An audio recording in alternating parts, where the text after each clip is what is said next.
Hi అండి. అందరికీ నమస్తే. నా రావణ్ పార్ట్ 7. నాగేంద్ర ఇంట్లో తెల్లవారగానే వర్ష నిద్ర లేచి టీవీ చూస్తూ ఉంటుంది. సరోజ, ఏమొద్దు, నువ్వు చేసిన ఘనకార్యానికి మీ బాబు చిందులేస్తున్నాడు. నువ్వేమో హ్యాపీగా పొద్దుటే సుప్రభాతం కాకుండా ఆ ఇంగ్లీష్ పాటలు పెట్టుకుని చూస్తున్నావు అని తల బాదుకుంటుంది. వర్ష, ఇప్పుడు నువ్వు నేను ఇంటికి వచ్చానని ఫీల్ అవుతున్నావా? ఏం చేయను, నా కొత్త లవరు పెద్ద వెధవ. పెళ్లి నుంచి వచ్చే లేచిపోదాం, అమెరికా వెళ్ళిపోదాం, ఏర్పాట్లన్నీ పూర్తయ్యాయి అని కబుర్లు చెప్పాడు. తీరా నేను వెళ్ళాక ఎయిర్పోర్ట్లో నాకు ఎక్కడా కనిపించలేదు. వాళ్ళ ఇంటికి వెళ్తామంటే వాచ్మెన్ నన్ను లోపలికి పంపించలేదు. మరేం చేయమంటావు? అందుకే పోనీలే, గంతకు తగ్గ బొంతలా నా వెంట కుక్కలా తిరుగుతున్నా ఆ నీహాస్ని పెళ్లి చేసుకుందామని వచ్చాను అని బాధగా చెప్తుంది. సరోజ, ఆ నువ్వు వచ్చినప్పుడు చేసుకోవటానికి, అలిగినప్పుడు ఆపేయడానికి అది తోలు బొమ్మలాట కాదు, పెళ్ళి అని కోపంగా అంటుంది. వర్ష, ఇప్పుడు మీ ఆయన్ని తీసుకుని వెళ్ళి మా మామ కాని మామతో మాట్లాడు.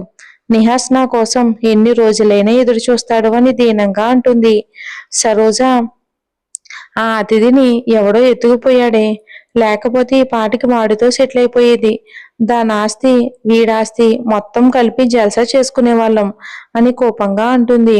వర్ష, ఆహా, దాన్ని ఎవడైనా ఎత్తుకుపోయి ఏం చేసుకుంటాడు?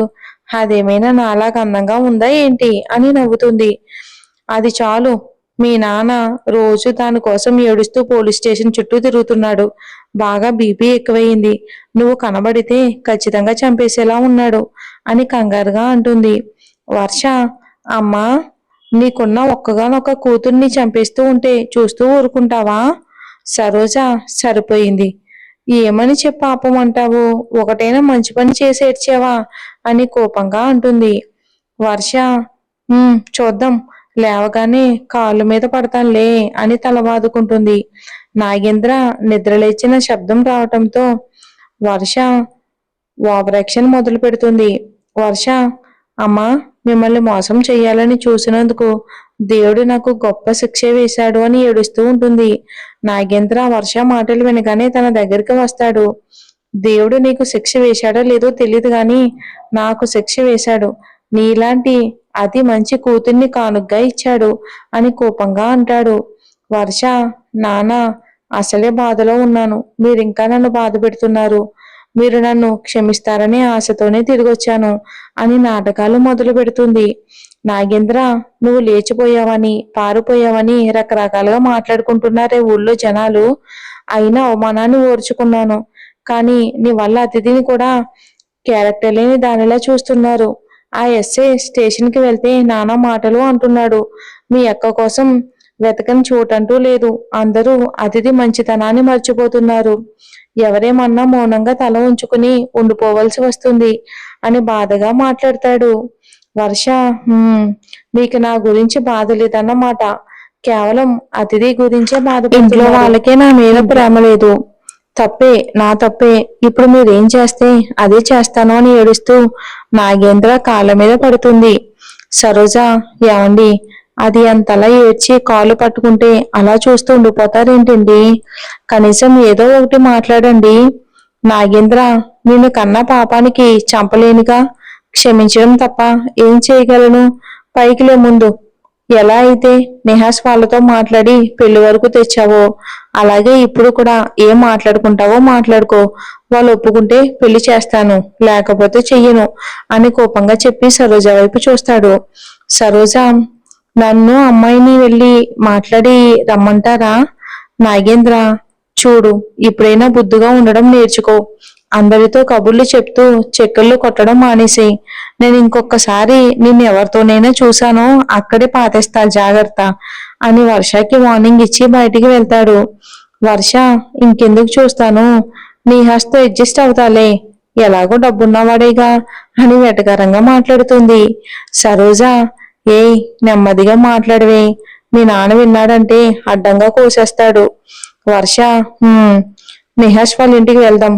అతను నాకెప్పుడో పడిపోయాడు, ఏం చెప్పినా నమ్మేస్తాడు, పెద్ద దద్ది అని నవ్వుకుంటుంది. సరోజ, వెళ్దాంలే, అన్నిటికీ కంగారేనా? ముందు నువ్వు నేహాస్ని కన్విన్స్ చేయి. ఆ చంద్రం వాడి మాట వింటాడు ఇక అని సలహా ఇస్తుంది సరోజ. వర్ష సరే అలాగే చేస్తానులే అని నవ్వుకుంటూ రూమ్లోకి వెళ్తుంది. సరోజ దీనితో చేస్తున్నాను అని తల బాదుకుంటుంది వర్ష గురించి. ఇంకా సరోజ ఇంటి గుమ్మం వైపు చూడగానే సుదీప్ ఇంట్లోకి వస్తూ కనబడతాడు సరోజకి. ఇక అది అభి ఇంట్లో. సీతమ్మ, అదిది అమ్మా, ఇది అయ్యేది కాదమ్మా. అయ్యగారు ఇంటికి వస్తే ఏమంటారో ఏంటో, నేనే వంట చేసి డ్రైవర్తో పంపిస్తాను అని అంటుంది. అతిథికి అభి వెళ్ళేటప్పుడు ఇచ్చిన వార్నింగ్ లుక్స్ ఇంకా గుర్తొస్తుంది. చాలా భయమేస్తుంది. అతిథి, వద్దు సీతమ్మ, ఆయన నన్ను మెంటల్ టార్చర్ పెడతాడు. నేను ఎలాగైనా సరే వంట చేస్తాను. పప్పు అయిపోయింది, వంకాయ అవ్వలేదు అని బాధగా చెప్తుంది. అనురాగ్ ఆడుకుంటూ అతిథి దగ్గరకు వచ్చి తనని గట్టిగా పట్టుకుంటాడు. అతిథి, హలో అనురాగ్, నాకు తెలుసు నీకు నేను బాగా నచ్చాను కదా అని నవ్వుతూ అడుగుతుంది. దానికి అనురాగ్ కూడా హ్యాపీగా నవ్వుతాడు. అతిథి, పోనీలే బంగారు, నువ్వైనా నన్ను స్వీట్ స్మైల్తో సంతోషపెడుతున్నావురా అని ఎత్తుకుంటుంది. బాబు అతిథిని గట్టిగా హత్తుకుంటాడు. తన జడతో ఆడుకుంటూ ఉంటాడు.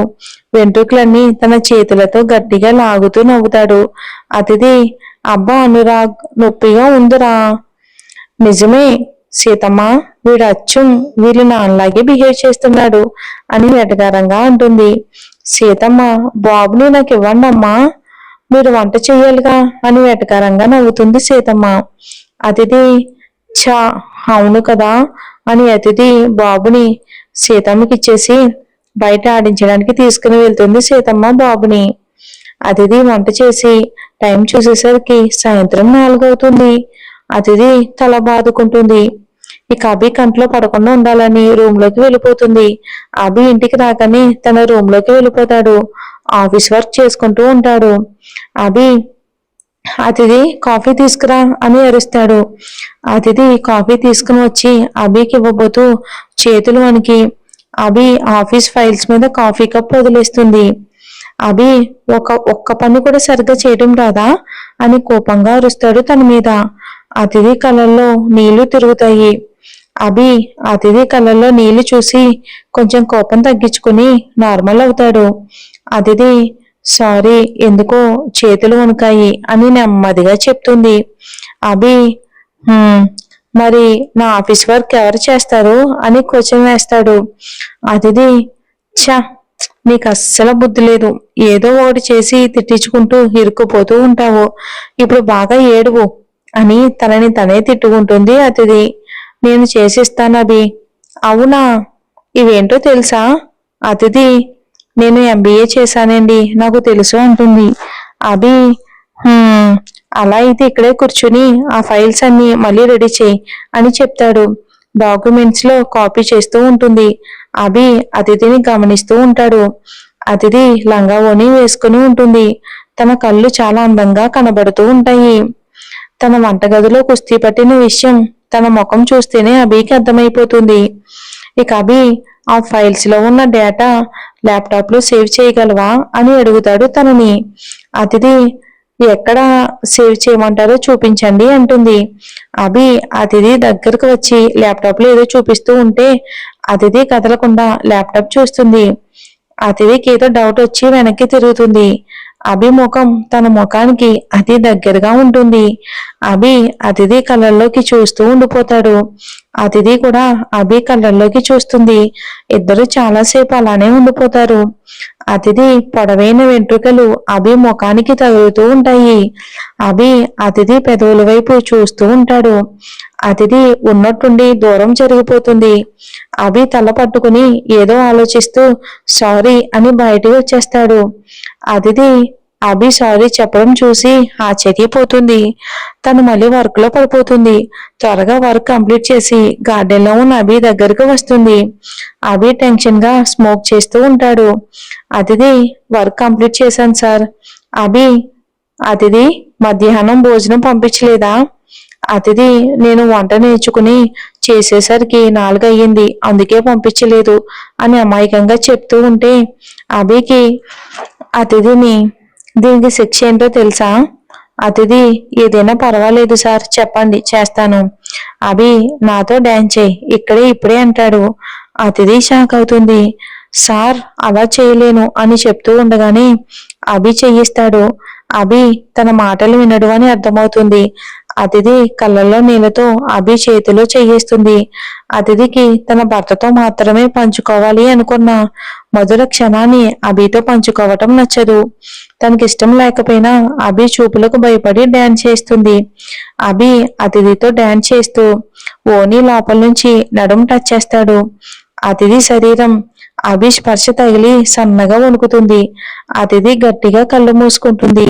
తనకు చాలా కోపం వస్తుంది. అభికి అతిథి ఫీలింగ్స్ క్లియర్ గా అర్థమవుతున్నాయి. అతిథి శరీరం తన స్పర్శ యాక్సెప్ట్ చేసిందని అర్థమవుతుంది. చాలాసేపు అలాగే డాన్స్ చేస్తారు. దూరం నుంచి సీతమ్మ వాళ్ళిద్దరిని నవ్వుతూ చూస్తూ ఉంటుంది. తనకు అభి అతిథిని పెళ్లి చేసుకుంటే బాగున్ను అనిపిస్తుంది. అతిథి ఇంక చాలు, నేను డాన్స్ చేయలేకపోతున్నాను అని అభి చెయ్యి విడిచిపెట్టి లోపలికి పరిగెత్తుకుంటూ వెళ్ళిపోతుంది.